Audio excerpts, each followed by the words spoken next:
sudah dilakukan sumpah dan sempat ditanyakan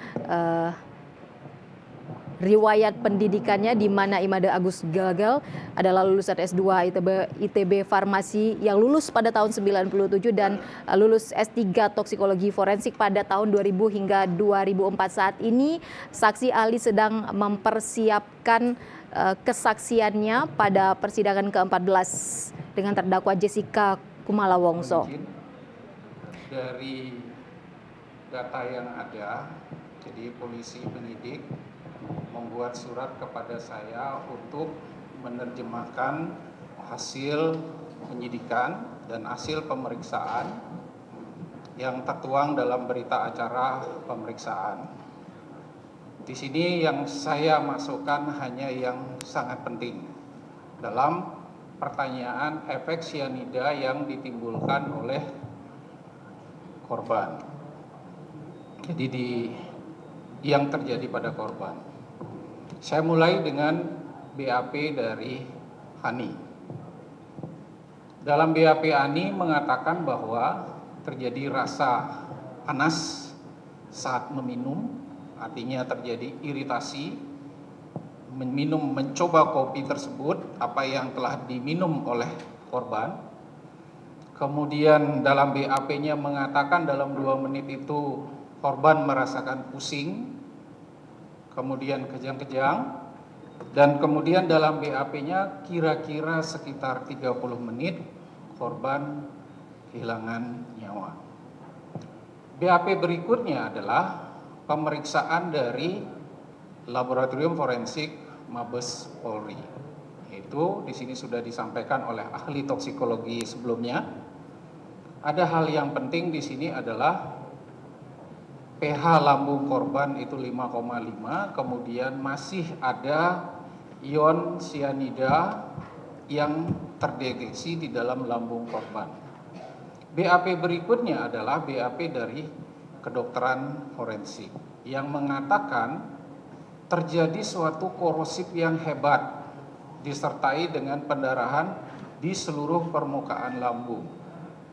Berdasarkan data ini, saya mencoba untuk menerjemahkan. Pertama, bahwa korban telah terpapar atau terekspos atau telah meminum senyawa yang namanya sianida, yang berdasarkan bukti BAP yang diberikan oleh laboratorium forensik, di sana kopi yang diminum korban mengandung sianida. Efek yang ditimbulkan ketika korban meminum sianida sesuai dengan laporan-laporan keilmuan atau buku-buku pustaka forensik, toksikologi forensik atau kasus-kasus keracunan. Pertama, sianida ini akan memberikan efek iritasi.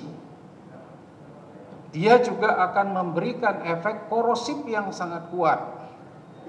Ini terjadi rasa pedas, itu artinya terjadi iritasi. Kemudian terasa panas. Setelah itu sianida ini masuk ke dalam tubuh, ke dalam lambung korban. Karena terjadi kontak yang hebat dalam jumlah sianida yang relatif besar, sianida ini akan merusak lambung. Sianida ini akan mengakibatkan korosif dari seluruh permukaan lambung. Ini yang menjadikan fakta, bukti bahwa apa yang diungkap oleh kedokteran forensik mengatakan bahwa lambung korban telah mengalami korosif. Penyebabnya adalah sianida yang telah diminum. Lalu akan muncul pertanyaan, efek apa yang ditimbulkan? Sianida akan masuk ke dalam tubuh, kemudian dia akan terikat dengan hem, itu namanya inti di dalam sel namanya sitokrom. Di dalam sel itu ada sitokrom, di dalam sitokrom itu disitulah rumah dari hem yang intinya adalah besi.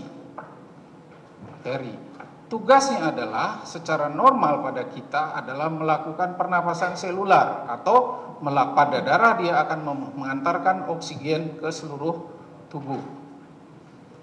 Sianida ini akan terikat kuat dengan inti Fe. Ketika dia terikat kuat dengan inti Fe, tidak terjadi lagi pertukaran oksigen, respirasi atau pernapasan selular tidak terjadi. Ketika tidak terjadi pernapasan selular, sel akan asam. CO2 yang merupakan hasil dari pembakaran akan berubah menjadi asam karboksilat. Ini yang mengakibatkan reaksi pertama, kekurangan oksigen akan muncul pusing karena otak butuh oksigen dalam jumlah tertentu. Ketika tidak diberikan asupan oksigen, terasa pusing. Ketika sel dalam jumlah masih besar mengalami asidosis, asam, dia akan terjadi kejang. Ini ditimbulkan juga yang namanya hiperpnea, di mana napas terengah-engah karena berusaha untuk memenuhi kebutuhan oksigen, kemudian juga tidak terpenuhi, akhirnya terjadi kejang. Korban meninggal karena kekurangan oksigen yang sangat besar dalam kurun waktu 30 menit. Fakta ini sudah sangat cukup untuk menjelaskan kira-kira reaksi keracunan yang diakibatkan oleh sianida yang masuk ke dalam tubuh korban. Lalu akan muncul suatu pertanyaan berikutnya. Dalam menduga kematian biasanya muncul suatu pertanyaan. Dosisnya berapa? Berapa banyak sianida ini masuk ke dalam tubuh korban yang mampu mengakibatkan, atau kita bisa tuduhkan sianida bertanggung jawab mengakibatkan kematian korban. Saya coba menganalisa dari pH lambung yang didapatkan dari BAP Laboratorium Polri, bahwa pH-nya 5,5. Ini artinya lambung sudah mengalami tingkat peningkatan pH dari kondisi normal lambung, yaitu pH-nya berkisar 1 sampai 3. Pada pH ini, kondisi seperti ini, kadar asam lambung berkisar 50 sampai 100 milimol.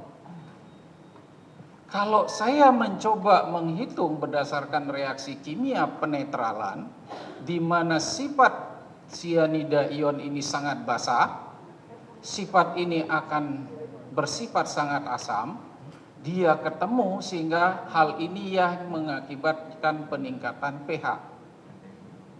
Terjadilah reaksi penetralan di dalam lambung korban. Lalu saya coba berpikir, berapa kira-kira yang dibutuhkan untuk meningkatkan pH menjadi normal? Berdasarkan literatur, bahwa di dalam lambung kosong manusia pada umumnya, itu volumenya sekitar 75 mili. Kalau konsentrasi asam lambung ada di daerah 50 sampai 100 milimol, berarti natrium sianida yang masuk sekitar 183,73 sampai 365,5 miligram, sehingga mampu mengakibatkan reaksi penetralan. Saya tidak berusaha untuk memprediksi kira-kira berapa sih yang diminum.